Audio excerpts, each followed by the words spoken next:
I'm Rachel, 28, a graphic designer from Seattle who drove 600 miles to my family home in Montana for Christmas. After a year away, I was bursting with excitement.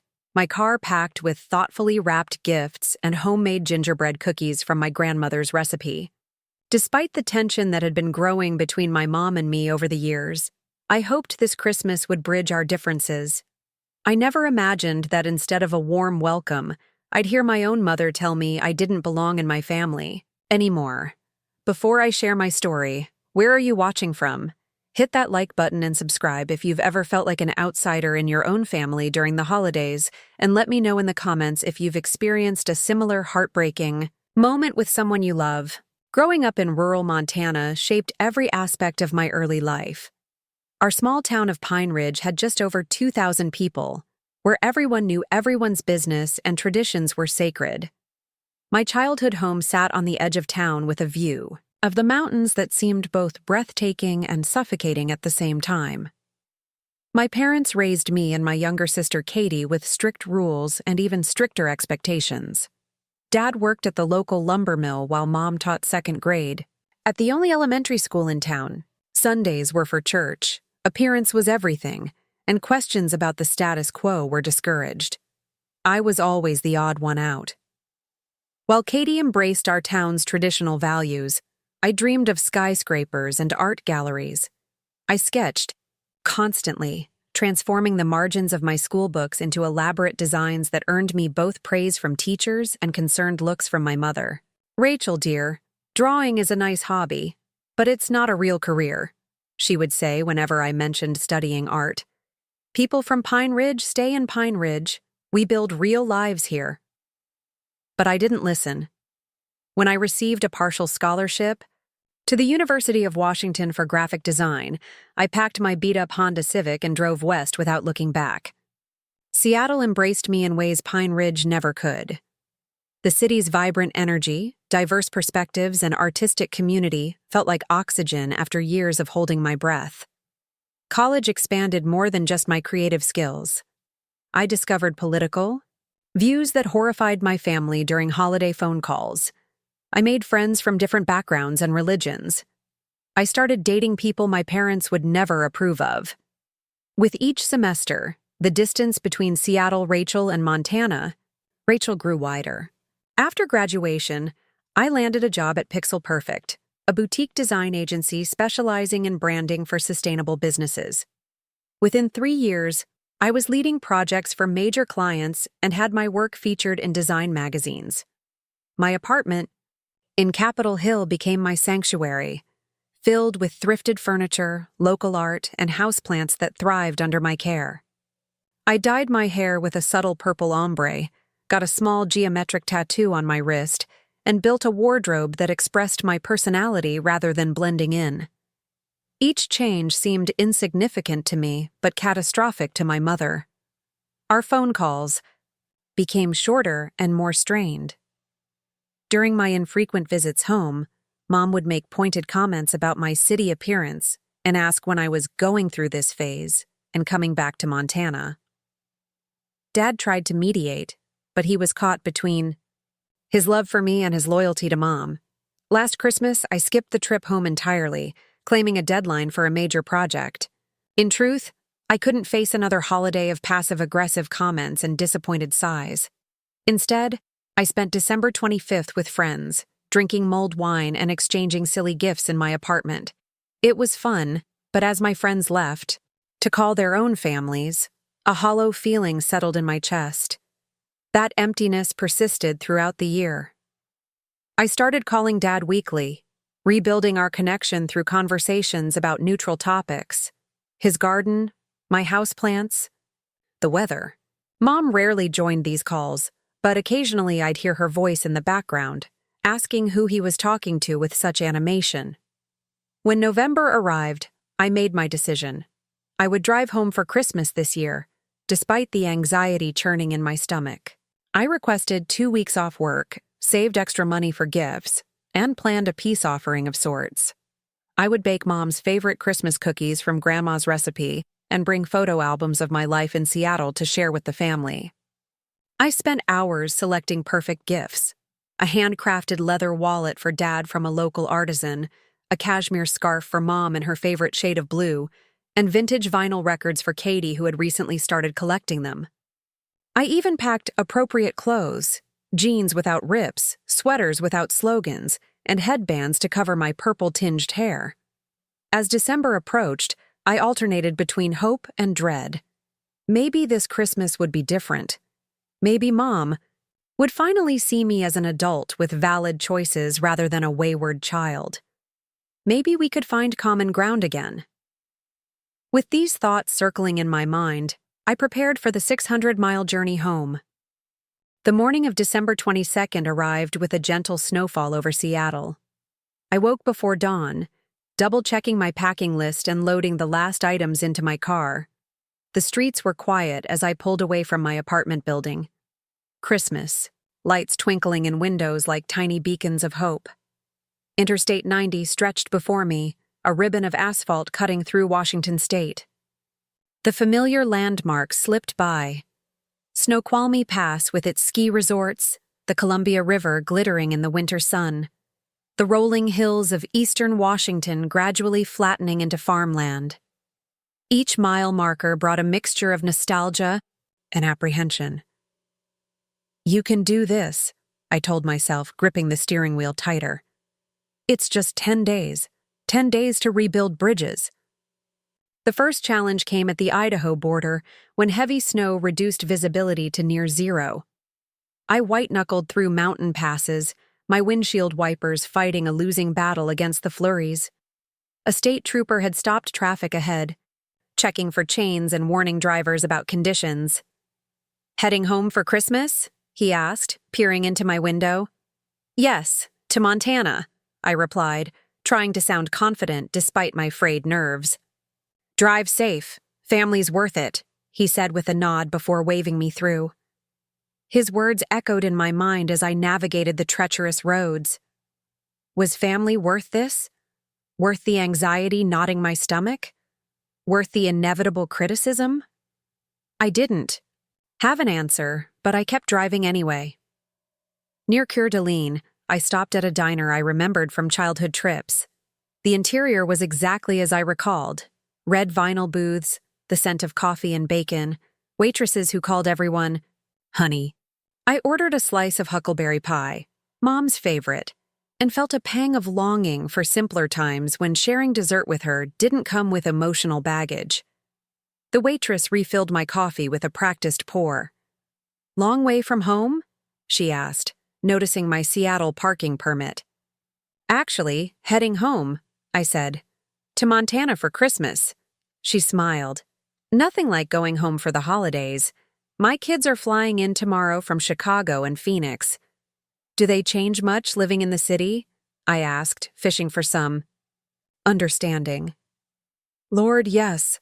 My daughter's got blue hair now and my son's a vegetarian," she laughed. "But they're still my babies, just with better stories to tell." Her easy acceptance stayed with me as I continued eastward. Not all parents struggled with their children's evolution. Some embraced it. Why couldn't my mother? In western Montana, I stopped in Missoula to stretch my legs and make a call. Katie had been my ally growing up, though in recent years she'd drawn closer to Mom's orbit. Still, I hoped she might give me some intelligence on the home front. "Hey, Rach," she answered, her voice artificially bright. "Where are you?" "Just passing through Missoula. Should be home in about 3 hours if the weather holds." "Great. We're all getting ready here." The pause in her sentence didn't escape me. "Is everything okay?" "Of course. Mom's been cleaning." "For days. You know how she gets before company." "Company. Not daughter. Company." The word choice stung. "And Dad?" "He's excited to see you. He's been showing everyone at the mill your Christmas card from last year." That warmed me slightly. "Anything I should know before I arrive?" Another pause. "Not really. Just..." "Mom invited Pastor Wilson and his family for Christmas dinner tomorrow, and their son Mark is staying with us for a few days." My stomach dropped. Mark Wilson had been held up as the paragon of Pine Ridge success, stayed local, joined his father's church administration, married his high school sweetheart. Mom had tried to set us up years ago. "I see," was all I managed to say. "It'll be fine," Katie assured me, but her voice lacked conviction. "Drive safe, okay? Text when you're close." As I approached Pine Ridge, familiar landmarks triggered floods of memories. The elementary school where Mom taught, now with a new playground. The movie theater where I had my first kiss, still showing only one film at a time. The town square with its massive Christmas tree, glittering with ornaments made by local children, including, somewhere in that sea of decorations, faded construction paper stars I'd made decades ago. Pine Ridge hadn't changed much, but my perception of it had. What once felt confining now seemed merely small. What had seemed like judgment from every corner now looked more like a community bound by shared history. The final stretch of road to my parents' house wound through pine forests. As I turned onto Evergreen Lane, my childhood home came into view. The two-story farmhouse with its wraparound porch was decorated with the same Christmas lights Dad put up every year, multicolored along the roof edge, white icicle lights on the porch railing. Mom's red poinsettias lined the steps, and the wreath on the door featured the same velvet ribbon she'd been using since I was a child. 3 cars sat in the driveway: Dad's pickup truck, Mom's sensible sedan, and an unfamiliar blue SUV that must belong to Mark Wilson. No sign of Katie's car, though she lived just 10 minutes away with her husband Tom. I parked on the street, my heart hammering against my ribs. 12 hours of driving had brought me here, but the hardest journey was about to begin. Taking a deep breath, I grabbed the plate of homemade cookies and the smallest gift bag from my collection. Better to bring the rest in later, once I'd tested the waters. As I approached the front door, I caught my reflection in the window. Despite my careful outfit selection and subtle makeup, I suddenly saw myself through my mother's eyes. An alien creature returning to a world where she no longer fit. Pushing aside the thought, I raised my hand and knocked on the door of my own childhood home. The door swung open, and Dad stood there with a smile that brightened his weathered face. His hair had more gray than I remembered, and new lines framed his eyes, but his strong arms opened immediately to pull me into a bear hug. "Rachel, you made it!" he exclaimed, lifting me slightly off the ground. "How was the drive? Any trouble with the pass?" Before I could answer, Mom appeared behind him. She wore her Christmas apron, the one with embroidered holly berries I'd given her years ago, but her smile didn't reach her eyes. "Rachel," she said with a nod, maintaining her distance, "you're later than we expected." "The snow in Idaho slowed me down," I explained, holding out the cookies. "I made Grandma's recipe." Mom took the plate with a tight smile. "How thoughtful. I already baked 3 batches yesterday for the church potluck." Dad ushered me inside, taking my coat, and commenting on how good I looked, while Mom disappeared into the kitchen with my cookies. The house smelled of pine, cinnamon, and roasting meat, familiar and comforting scents that momentarily eased my tension. That feeling evaporated when I entered the living room and saw a stranger sitting in my usual spot by the fireplace. He stood as I entered, tall, clean-cut, with the confident posture of someone who's never questioned his place in the world. "You must be Rachel," he said, extending his hand. "I'm Mark Wilson. Your mom's told me so much about you." I doubted that very much, but I shook his hand anyway. "Nice to meet you. I don't think we crossed paths much growing up." "I was a few years ahead of you in school," he explained. "Now I help run the youth ministry at my father's church. Your mom's been a tremendous help with our Christmas program this year." Of course she had. Mark represented everything my mother valued: local roots, church connection, traditional values. His presence during my homecoming wasn't coincidental. Dad guided me upstairs to my old bedroom, carrying my suitcase despite my protests. The room had changed significantly. My desk was gone, replaced by boxes of Christmas decorations. The bookshelf no longer held my young adult novels and art books, but instead displayed Mom's collection of porcelain angels. Only the bed remained untouched, still covered with the quilt my grandmother had made for my 16th birthday. "Sorry about the clutter," Dad said, noticing my expression. "Your mom's been using this space for storage since, well, since I moved away and made it clear I wasn't coming back." The unspoken truth hung between us. "It's fine," I lied, placing my purse on the bed. "I'm only here for a short visit anyway." Dad's face fell slightly. "We've missed you, Rach." "I've missed you." "I've missed you too, Dad," I said honestly. "How's everything been?" "Same as always in Pine Ridge. The mill's cutting back hours again after New Year's. Katie and Tom are talking about having a baby soon. And your mom—" He trailed off, unsure how to continue. "Mom's still Mom," I finished for him with a small smile. "She'll come around," he said, but his tone lacked conviction. "Just give her time." Time. I'd given her 7 years since I left for college, and the gap between us had only widened. As I unpacked a few essentials, I overheard whispers in the hallway. Mom's sharp consonants and Katie's softer responses, too muffled to make out clearly. I caught fragments. "Could have warned us about the hair," and "just try to be nice for Dad's sake." When I came downstairs, Katie had arrived with her husband Tom. My sister embraced me briefly, her eyes darting to Mom as if seeking approval for showing affection. Tom shook my hand with the awkward formality of someone greeting a stranger, not a sister-in-law he'd known for years. I offered to help with dinner preparations, hoping to establish some normalcy with Mom in our traditional domain of the kitchen. She was rolling out pie crust with practiced motions, flour dusting her forearms. "Can I help? Maybe chop vegetables or set the table?" I asked. Mom barely looked up. Katie already set the table, and Mark helped with the vegetables earlier. Of course he did. I tried again. "The stuffing, then? I remember the recipe." "Already prepared," she replied curtly. "Why don't you go catch up with everyone in the living room? This kitchen's too small for extra bodies." The kitchen where she had taught me to bake, where we had prepared countless meals side by side, was suddenly too small for me. I retreated, stung by the rejection. In the living room, the conversation flowed around me rather than with me.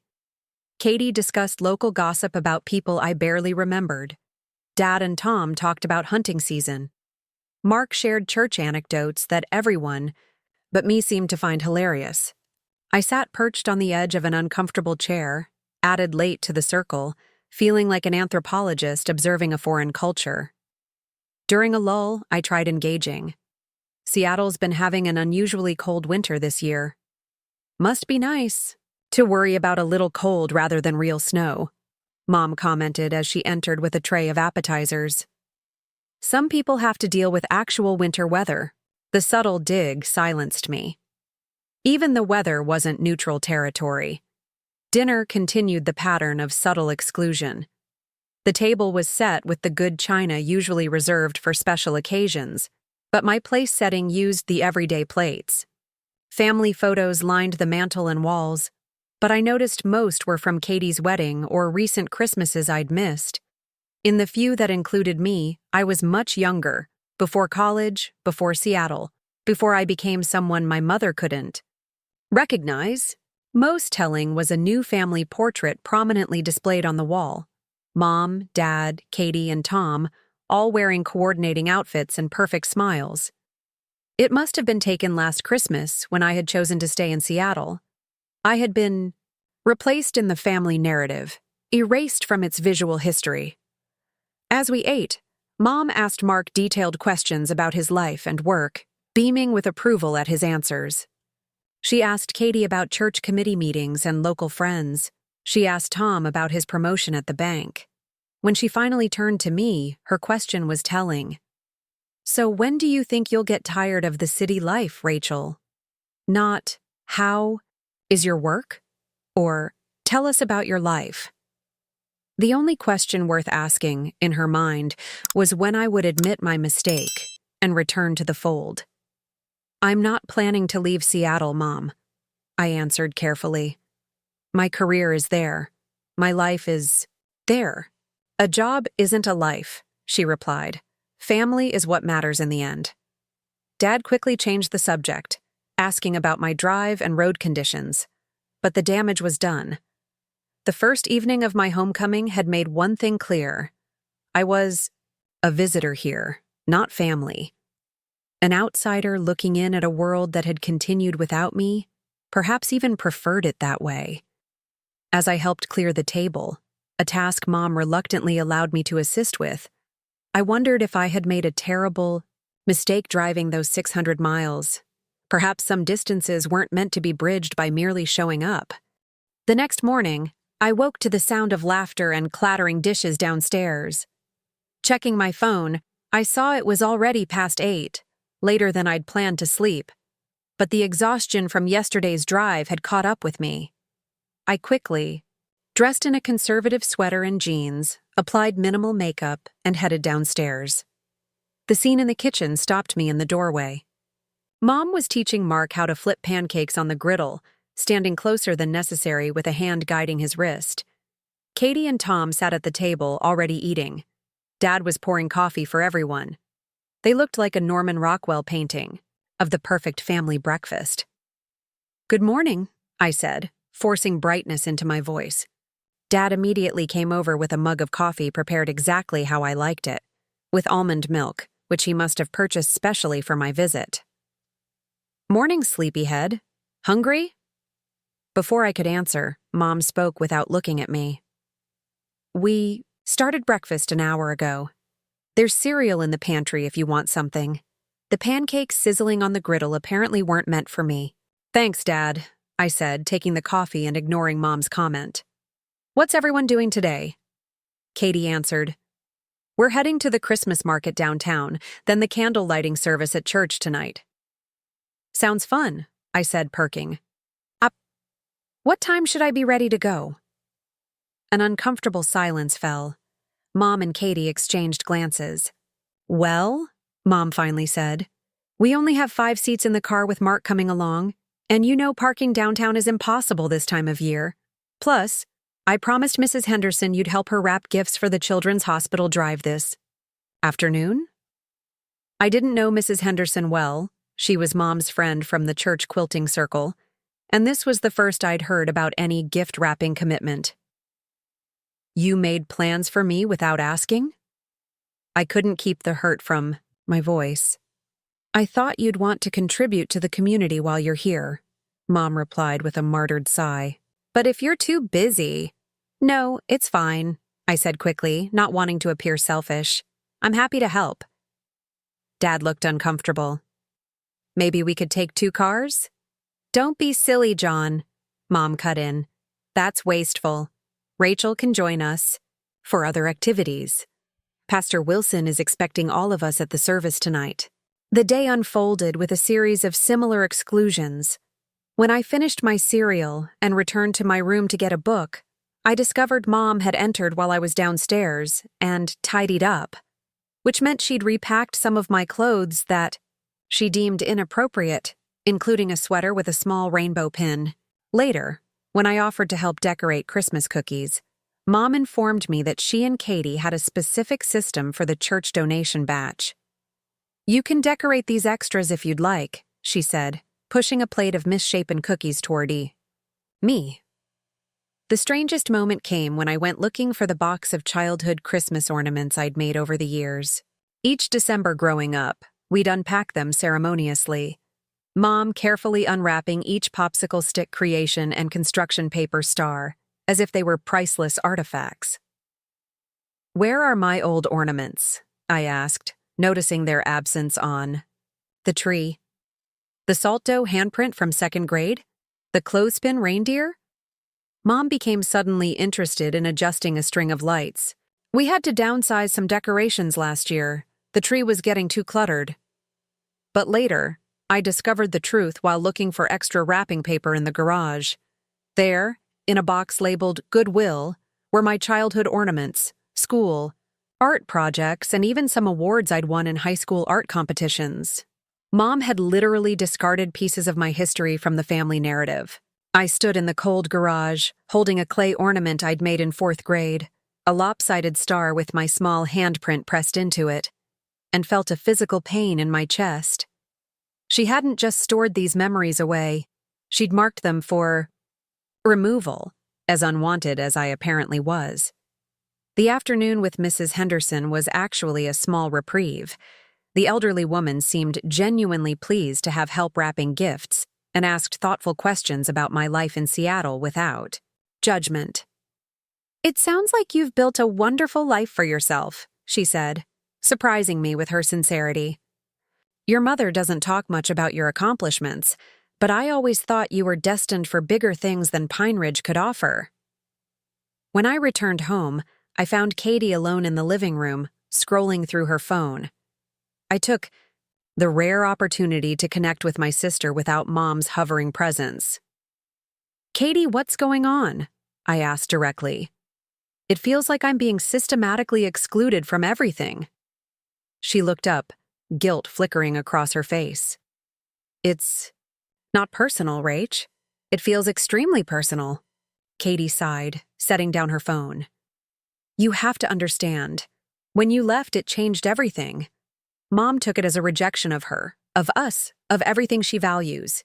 Each time you missed a holiday or changed your appearance or posted something online she disagreed with, it reinforced her belief that you'd chosen a different path. I chose my path, not against her, but for me," I insisted.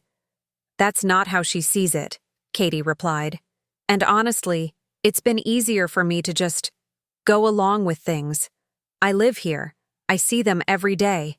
I can't afford to be on Mom's bad side."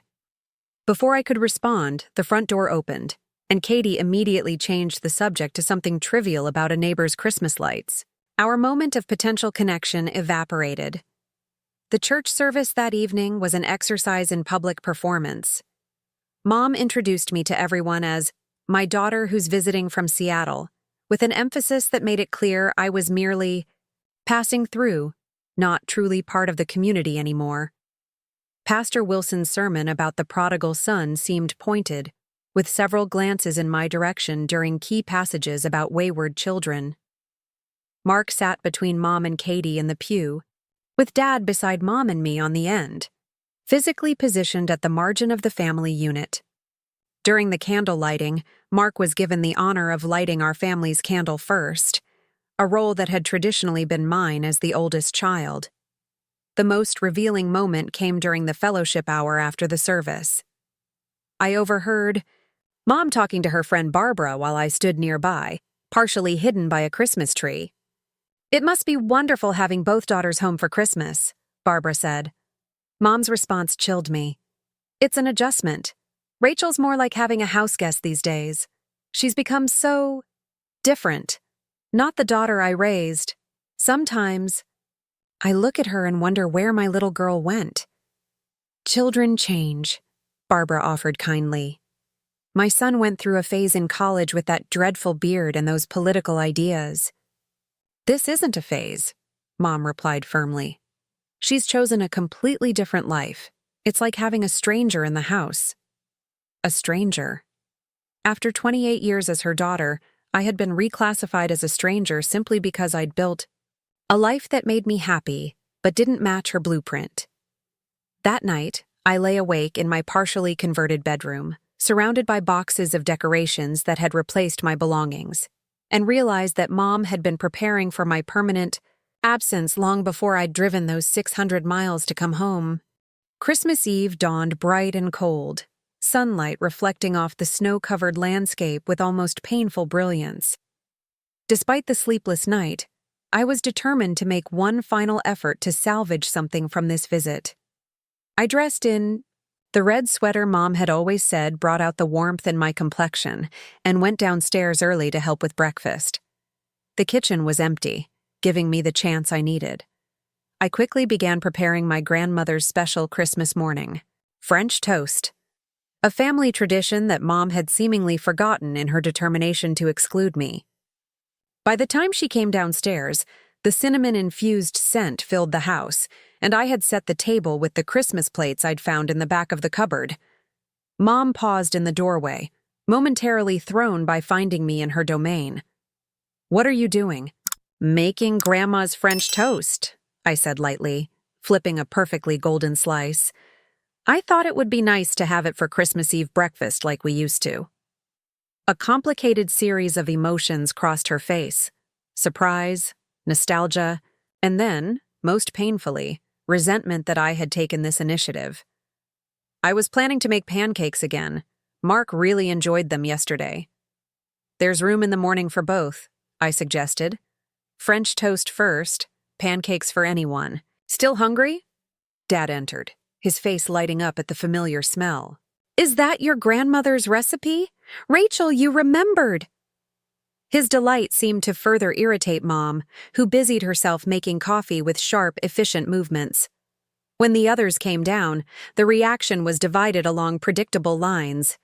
Dad and Tom eagerly served themselves the French toast, while Mom insisted that Katie and Mark try her pancakes instead. The morning continued with preparations for Christmas dinner. I offered repeatedly to help, only to be assigned the most menial tasks: peeling potatoes, washing dishes, while Mom, Katie, and even Mark collaborated on the more meaningful dinner elements. Mark was given the honor of preparing the stuffing using Mom's secret recipe, a process she had once described as too important to trust to just anyone. By mid-afternoon, I retreated to my room to wrap the remaining gifts I'd brought. I'd spent significant time choosing each present, hoping they might serve as peace offerings. For Mom, in addition to the cashmere scarf, I'd found a first-edition copy of her favorite childhood book, a treasure I'd discovered in a Seattle antique bookshop and had splurged on despite my limited budget. The gift exchange before dinner revealed the painful disparity in our relationship. Katie received an expensive pearl necklace from Mom and Dad for all the help you've been this year. Mark, astonishingly, was given a monogrammed leather Bible to welcome you to our family celebrations. Dad got the expected practical gifts: new work gloves, a fishing tackle set. My gifts from them were impersonal: a generic scented candle. From Katie and Tom, a department store gift card from Mom and Dad. The message was clear: they hadn't put thought into what I might actually like or need. When they opened my carefully selected presents, the reception was equally telling. Dad genuinely appreciated the artisan wallet, running his fingers over the leather with appreciation. "This is beautiful craftsmanship, Rachel. Thank you." Mom unwrapped the cashmere scarf with a polite "how nice" before setting it aside. When she opened the rare book, she merely commented, "You always did spend too much money on impractical things," before passing it to Katie to examine. The final blow came when Mom brought out one additional gift: a handmade quilt she'd been working on secretly. "For your future in our community," she announced, presenting it to Mark with a warm smile. The quilt, I realized with a shock, was made from fabric scraps I recognized from my childhood: pieces of my old dresses, dance costumes, and school outfits that Mom had apparently saved not for me, but to incorporate into a gift for a virtual stranger. While Mom was in the kitchen putting final touches on dinner, I overheard her speaking to our neighbor who had dropped by with cookies. Through the kitchen door, her words carried clearly. "It's wonderful having family together," the neighbor said. "Yes, though it's like having a stranger in the house with Rachel here," Mom replied, unaware I could hear. "I hardly recognize her anymore. But Mark has been such a blessing, the kind of addition to the family I've always hoped for." Something broke inside me at that moment. 7 years of trying to maintain a connection while being true to myself. 7 years of compromise and tolerance of her subtle cruelty. 7 years of telling myself that unconditional love would eventually win out, all shattered by the realization that in her mind I had already been replaced. During dinner, the exclusion continued in a dozen small ways. The conversation focused on community events I knew nothing about, inside jokes I wasn't part of, and future plans that explicitly didn't include me. At one point, Dad proposed a toast to family being together, and everyone raised their glasses. Then Mom added, "And to new friends becoming family," with a pointed look at Mark. No mention of my return. No acknowledgement of my presence. I had driven 600 miles to become invisible. After dinner, while everyone moved to the living room for coffee, I asked Mom if I could speak with her privately. She seemed reluctant, but followed me to the kitchen. "Mom," I began, struggling to keep my voice steady, "what's going on? Since I arrived, you've treated me like an unwelcome guest rather than your daughter." She busied herself with dessert plates, avoiding my eyes. "I don't know what you mean. You've excluded me from family activities, replaced my role in traditions, and now you're treating Mark like more of a family member than me. You told Mrs. Nelson I'm like a stranger in the house." She set down the plates with a sharp clatter. "Well, what did you expect, Rachel? You left. You chose a different life. You changed everything about yourself. Your hair, your clothes, your values. The daughter I raised would never have what? Become her own person? Had different opinions? Lived somewhere beyond Pine Ridge? Would never have rejected everything I taught her." Mom's voice rose. "Every choice you've made has been a direct statement that what I valued, what I believed, wasn't good enough for you." "That's not true," I protested. "I made choices for myself, not against you. How am I supposed to feel when you post those political opinions online? When you come home looking like that?" She gestured vaguely at my appearance. "When you miss family events because your city life is more important? When you clearly think you're better than us now?" "I've never thought that," I said, tears forming despite my determination to remain composed. "I just needed to find my own path." "Well, your path led you away from this family," she said coldly. "And we've had to adjust." Katie stepped up. "She's here for church events. She helps with community functions. She respects our values. And Mark, he represents everything this family stands for." "So that's it? Because I moved away and grew into myself, I don't belong in this family anymore." Mom finally looked directly at me, her expression set in stone. "You chose not to belong, Rachel. You made that decision when you left and changed into someone we don't recognize. Someone who doesn't share our values or priorities. Someone who clearly doesn't want to be part of this family in any meaningful way." The words hit me like physical blows. "I drove 600 miles to be here," I whispered. "How can you say I don't want to be part of the family?" "Showing up isn't enough," she replied. "Belonging means accepting who we are, not expecting us to change to accommodate your lifestyle." Dad appeared in the doorway, his expression concerned. "Everything okay in here?" "Mom just told me I don't belong in this family anymore," I said, my voice breaking. His face fell. "Gene, you don't mean that." "Don't I?" Mom challenged him. "Look at her, John. Look at what she's become. This isn't the daughter we raised. She's made her choices very clear." Dad moved between us, clearly torn. "She's still our daughter. People change, but family is family. Family respects family, values," Mom insisted. "Rachel has shown exactly how she feels about those."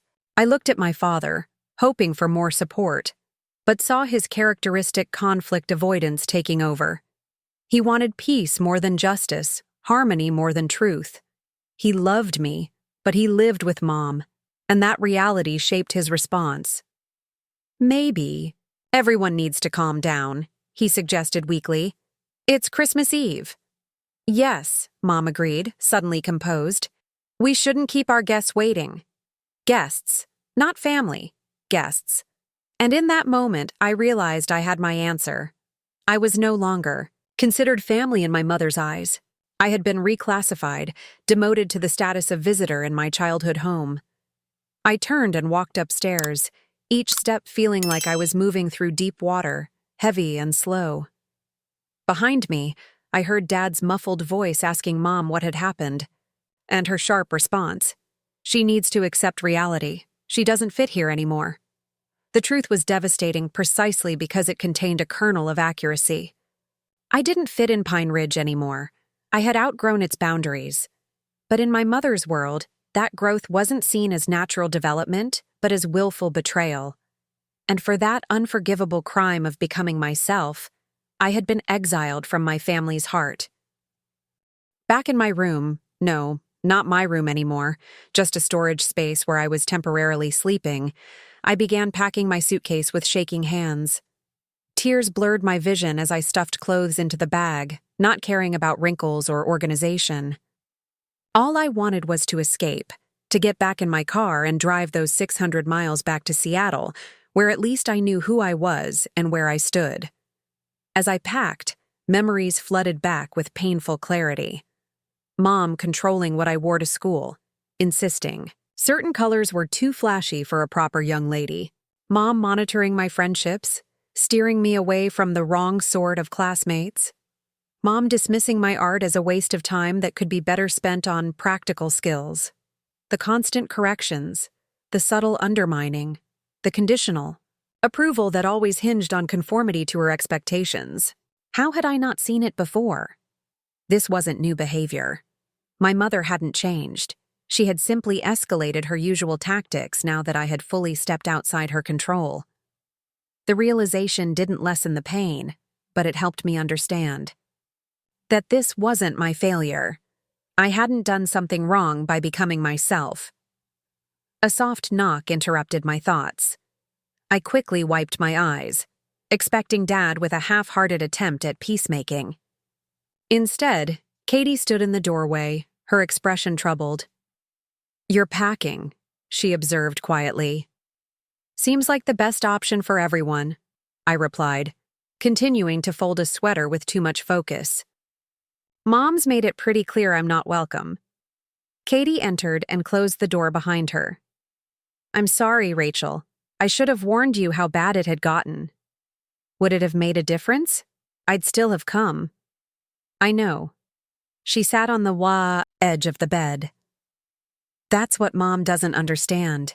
You keep trying even when she makes it impossible." I paused my packing, surprised by this acknowledgement. "Why are you here, Katie? Shouldn't you be downstairs enjoying family time with Mark, the honorary son Mom never had?" She flinched at my bitterness but didn't retreat. "I deserve that. I've been a coward, going along with everything to keep the peace." "It's not your job to fix this," I said, softer now. "No, but it's not right to pretend everything's normal either." Katie twisted her wedding ring nervously. "You know why Mom's pushing Mark so hard into our family circle? Because he's the perfect Pine Ridge poster child who embodies all her values? Partly, but also because she's been trying to set him up with me for months." This stopped me completely. "What? But you're married to Tom." Katie laughed without humor. "Exactly. But Mom thinks Tom isn't stable enough because he's talking about moving us to Missoula for a better job. The very suggestion that we might leave Pine Ridge put us on her endangered list. She started inviting Mark to everything, talking about how perfect he and I would have been together." "That's disturbing," I said, truly unsettled. "It's controlling," Katie corrected. "And I'm starting to see how she's always been this way. I just never noticed because I naturally fit the mold she created." She looked at me with new respect. "You were braver than me. You got out. And lost my family in the process," I said quietly. "You haven't lost Dad. Or me. Not really." Katie reached for my hand. "And maybe it's time we stopped letting Mom define what this family is." We talked. For over an hour, really talked for the first time in years. Katie confessed her growing frustration with Mom's interference in her marriage, and her own secret desire to experience life beyond Pine Ridge. I shared stories of Seattle, not the sanitized version I usually offered the family, but the real joy and fulfillment I'd found there. When we finally emerged from the bedroom, The house was quiet except for Dad sitting alone in the living room, staring at the Christmas tree lights. "Where is everyone?" I asked. "Your mother went to bed, said she had a headache. Mark went to visit his parents." Dad looked exhausted, the lines in his face deeper than I'd ever seen them. "Are you leaving?" The question was direct, his eyes on my partially packed suitcase visible through the upstairs hallway. "I was planning to," I admitted. He nodded slowly. "I wouldn't blame you, but I'd ask you to stay, at least through Christmas morning. Not for your mother, for me." The simple honesty broke through my defenses. "Dad, I don't know if I can take another day of this." "I know," he said, rising from his chair with effort. "I've let this go on too long, kept the peace at the expense of what's right." He looked suddenly older, burdened by the weight of years, of compromise. "Your mother, she's afraid, Rachel.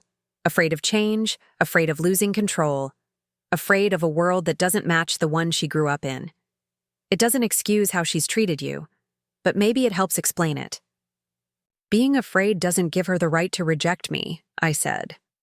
"No, it doesn't," he agreed, surprising me with his directness. "And I should have said so years ago. I failed you by not standing up when I should have." This unprecedented acknowledgement from my conflict-avoidant father left me speechless. In all our family dynamics, Dad had always been the mediator, the peacekeeper, never taking a firm stand. Now, in his simple admission of failure, I saw a courage I hadn't known he possessed. "Stay," he repeated. "Give me a chance to do better. Tomorrow." Katie added her own plea. "Stay, Rachel. Whatever happens with Mom, the three of us need this time together." I looked at them, my father owning his mistakes, my sister reaching out across the divide, and felt the first genuine warmth since arriving. "Okay," I agreed softly. "I'll stay." That night, alone in bed, I cried for hours, releasing years of pain, rejection, and the grief of losing the unconditional maternal love I'd always craved. But beneath the sorrow, a new feeling was forming. Resolve. I'd spent years contorting myself to try fitting into the narrow space my mother allowed, always hoping for approval that never came, always feeling like I had to earn my place in my own family. I was done earning, done apologizing for growing beyond the boundaries she'd set, done feeling like an outsider in my own story. Christmas morning arrived with soft snowfall outside my window. Instead of waiting to be excluded from family activities, I rose early and went downstairs in my pajamas, something Mom had always forbidden on Christmas morning, insisting we dress properly before appearing for breakfast. A small rebellion, but meaningful. Dad was already in the kitchen making coffee. His eyebrows rose at my flannel pajama pants, but he smiled and handed me a mug. "Merry Christmas, Rachel." "Merry Christmas, Dad." We sat in comfortable silence as the house began to wake up. Katie and Tom came down next, Katie immediately noticing and approving my pajama rebellion with a thumbs up. Mark appeared, looking uncomfortable at the informal scene he'd wandered into.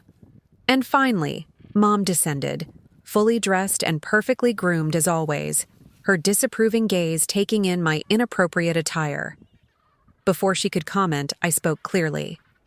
"Merry Christmas, Mom. I thought we could open gifts first. Then I'll make breakfast for everyone. I'm thinking waffles. I brought some huckleberry syrup from Washington." Mom's mouth opened and closed, thrown off by my calm assertion. This wasn't the script she expected. Me taking charge, me setting the... "Don't we always have breakfast first?" she began. "I think gifts sound wonderful," Dad interrupted, with a firmness I rarely heard from him. "Don't you, Jean?" The look that passed between them contained volumes of unspoken history, but remarkably, Mom conceded with a tight nod. As we gathered around the tree, I noticed Mom positioning herself to distribute gifts, her traditional role that allowed her to control the order and pacing. Before she could start, I took a seat directly across from her and spoke. "Before we begin, I'd like to say something. My heart hammered, but my voice remained steady. Yesterday, you told me I don't belong in this family anymore because I've changed. You're right about one thing. I have changed. I've grown into someone who lives authentically, who pursues her passions, who doesn't need approval to validate her choices. But you're wrong that it means I don't belong. The room went still. Mark looked like he wanted to disappear. Katie and Dad watched intently. Mom's face flushed. "Rachel, this isn't the time," she started. "It's exactly the time," I continued calmly. "Family isn't about being identical or living the same life. It's about accepting each other's growth and differences. I've spent years trying to earn back my place here by compromising pieces of myself. I'm done with that." I looked at each of them in turn. "I love you all. I want to be part of this family. But from now on, I'm part of it as myself, fully and completely, not as who anyone else wants me to be." Dad spoke first, his voice rough with emotion. "You've always belonged here, Rachel. Always." Katie nodded emphatically. "We're better with you in it, exactly as you are." Mom sat rigid, her hands clasped tightly in her lap. "So we're just supposed to accept everything you do, even when it goes against what we believe? That's your definition of family?" "No," I said gently. "You don't have to agree with my choices. You just have to see that they're mine to make, and that making them doesn't mean I love you any less." Mom didn't respond, but she didn't walk away either. It wasn't acceptance, but it wasn't rejection. And in that moment, it was enough. Mark, surprisingly, broke the tension. My brother moved to California 5 years ago, became a surfer, grew his hair long, completely different life from our family. But my parents still light up when he comes home for visits. He shrugged at Mom's startled look. "Just saying, people can be different and still be family." The gift exchange that followed wasn't perfect. Mom's responses remained stilted, her smile forced, but small shifts were visible. Dad assertively thanked me for my thoughtful gift. Katie openly admired my purple-tinged hair, and even Mom briefly acknowledged that the rare book I'd given her was very thoughtful. The morning represented not a resolution, but a beginning. The first step on a new path where I refused to be defined as an outsider in my own family. I had asserted my place at the table, not asking permission to belong, but claiming it as my birthright. For the first time since arriving, I felt the tight knot in my chest begin to loosen. The remainder of Christmas Day unfolded with a fragile new dynamic. Mom maintained a polite distance, but without the active exclusion of previous days. When I made breakfast, she didn't interfere or criticize, merely observing from the doorway before quietly taking her plate to the dining room. It wasn't warmth, but it wasn't warfare either. Dad, emboldened by his small stand that morning, suggested we all go for a walk in the fresh snow after breakfast. To my surprise, everyone agreed, including Mom. As we bundled up in coats and scarves, Dad pulled my mother's favorite hat over her head, with a tenderness that reminded me they had their own complex, loving history beyond their relationship with me. Outside, the world was transformed by a pristine blanket of snow. Pine Ridge looked like a picture-perfect Christmas card, with smoke curling from chimneys and holiday decorations gleaming against the white landscape. We walked toward the town, park, our breath forming clouds in the cold air. Katie and Tom walked ahead, playfully tossing snowballs. Mark, who had emerged as unexpectedly thoughtful, fell into step beside me. "For what it's worth," he said quietly, "I never meant to be part of whatever was happening here. Your mom just kept inviting me, and it seemed rude to refuse." "It's not your fault," I assured him. "Mom was trying to replace me with someone who fit her image of the perfect family member. You were just convenient." He winced. "That's uncomfortable." "Family usually is," I replied with a small smile. To my surprise, Mark laughed. "True, My family has its own dysfunction. My dad expected me to become a pastor like him. I actually wanted to study marine biology, but he trailed off, his expression suddenly vulnerable. But you stayed to meet expectations, I finished for him. He nodded. Sometimes I wonder what my life would have been if I'd been brave enough to leave like you did. It's never too late, I offered, feeling an unexpected kinship with this man who'd been positioned as my replacement. Our conversation was interrupted when Dad called everyone together for a family photo in front of the town Christmas tree. Mom initially positioned Mark next to Katie, maintaining the visual narrative she'd been constructing, but Dad gently rearranged us. "Rachel, you stand by me," he said firmly. "Family in the center." The look on Mom's face was complicated. Resistance, resignation, and perhaps a flicker of recognition that her carefully constructed reality was being challenged. She didn't object when Dad put his arm around my shoulders and pulled me close for the photo. That evening, dinner was less formal than the previous night. We ate leftovers in the living room while watching classic Christmas movies, a tradition from my childhood that had somehow survived. Mom sat slightly apart, but at one point passed me the plate of cookies without being asked. A tiny gesture that nonetheless felt significant. When Mark announced he needed to leave to spend time with his own family, Mom's disappointment was visible. Yet in his departure, something shifted. The artificial construct she had tried to build began to dissolve, leaving the real family, imperfect and strained but authentic, in its place. As the evening wound down, I found a moment alone with Mom in the kitchen. She was washing dishes with mechanical precision, her back straight and tense. "Can I help?" I offered, picking up a dish towel. She nodded once, not looking at me. We worked in silence for several minutes, the familiar rhythm of the task creating a strange comfort between us. Finally, she spoke. "You've built a good life for yourself." Her voice was constrained, but the acknowledgement itself was monumental. "I have," I agreed simply. "I wish you could see it someday." She passed me a dripping plate. "I don't know if I would understand it." "You don't have to understand something to accept that it makes someone you love happy." Her hand stilled in the soapy water. "It's hard to let go of the future I imagined for you." "I know," I said gently. "But maybe the future I've created has its own value, even if it's different." She didn't respond, but her shoulders relaxed slightly. It wasn't a reconciliation, but it was an opening, a hairline crack in the wall she had built between us. The next morning, I announced my plan to drive back to Seattle. Originally, I had planned to stay until New Year's, but I recognized now that small doses might be healthier for rebuilding these strained relationships. Mom's relief was poorly disguised, but Dad and Katie's disappointment was genuine. "You'll come back, though?" Dad asked as he helped me load my car. "Yes," I promised. "And maybe next time you and Katie could visit me in Seattle, see my world for a change." Katie immediately brightened. "I'd love that. Maybe in the spring?" As I prepared to leave, each family member approached differently. Katie hugged me fiercely, whispering, "I'm going to be braver now because of you." Tom shook my hand, then awkwardly converted it to a brief hug, his way of acknowledging our new understanding.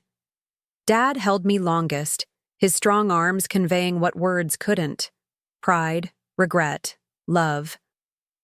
"I'll work on things here," he murmured, "and I'll call more often." Mom stood at a distance but came forward when I approached to say goodbye. Her hug was brief and formal, but she had made the effort. "Drive safely," she said, her standard parting words carrying the weight of maternal concern despite everything. "I will," I promised. Then, taking a risk, I added, "I love you, Mom." She nodded once, her eyes avoiding mine. "Travel safely," she repeated, unable to return the sentiment but not rejecting it either. As I drove away from Pine Ridge, watching my childhood home recede in the rearview mirror, I felt a complex mixture of emotions. The visit had been painful, exposing wounds I hadn't fully acknowledged. Yet somehow, through that pain had come clarity. I had finally stopped seeking external validation for my right to exist as myself. The 600-mile journey back to Seattle was different from the hopeful drive days earlier. This time, each mile brought not anxiety, but a growing sense of returning to where I truly belonged, not just to a physical space, but to the life I had built with intention and courage.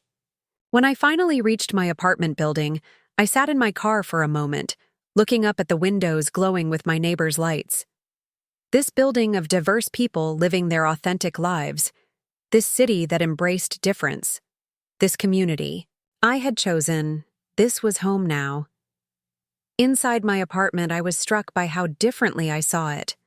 What had seemed ordinary before my trip now appeared as evidence of my successful self-creation. The art on the walls, the books on the shelves, the plants thriving on the windowsills, all of it represented choices I had made to build a life that reflected my true self. The healing process took time. January brought therapy sessions where I finally addressed the childhood patterns that had left me vulnerable to my mother's conditional love. February saw deeper connections with friends who had become my chosen family, people who loved me without requiring conformity. Dad called weekly, our conversations growing more honest as he shared his own struggles with Mom's rigidity. Katie visited in March, marveling at the vibrant energy of Seattle and confessing her and Tom's plans to move to Missoula despite Mom's disapproval. Even Mom sent a birthday card in April. The message was generic, but her familiar handwriting signed, "Love, Mom," felt like a tiny step forward. By the time the following Christmas approached, much had changed. I declined the Pine Ridge invitation, suggesting instead that Dad visit me for part of the holiday. To my shock, he agreed, booking a flight without Mom, asserting his own independence, in a way I'd never seen before. The most unexpected development came in November, when Mark Wilson, the man who had been positioned as my replacement, emailed to tell me he'd finally applied to marine biology programs. "Your courage to live authentically inspired me," he wrote. "Life's too short to be someone else's version of yourself." Those words captured what I had finally learned through that painful Christmas journey. Belonging isn't about fitting yourself into someone else's mold. It's about having the courage to be fully yourself and finding the people who love you because of it, not despite it. True family, whether biological or chosen, makes room for growth and difference. It expands to embrace change rather than punishing it. My mother might never fully accept the person I've become, but I no longer needed that acceptance to validate my worth. I had driven 600 miles searching for belonging in a place that demanded I shrink myself to fit. The real journey had been learning that belonging begins with accepting yourself first, and that sometimes the family that truly sees and embraces you isn't the one you were born into, but the one you create along the way. Have you ever had to stand up for your authentic self, even when it meant disappointing people you love? I'd love to hear your stories in the comments below. If this resonated with you, please like this video and subscribe to hear more stories about finding your way through family challenges. Remember that your worth isn't determined by others' acceptance, and sometimes the bravest thing you can do is simply be yourself. Thank you for listening to my story, and I wish you the courage to create a life that truly fits who you are, not who others expect you to be.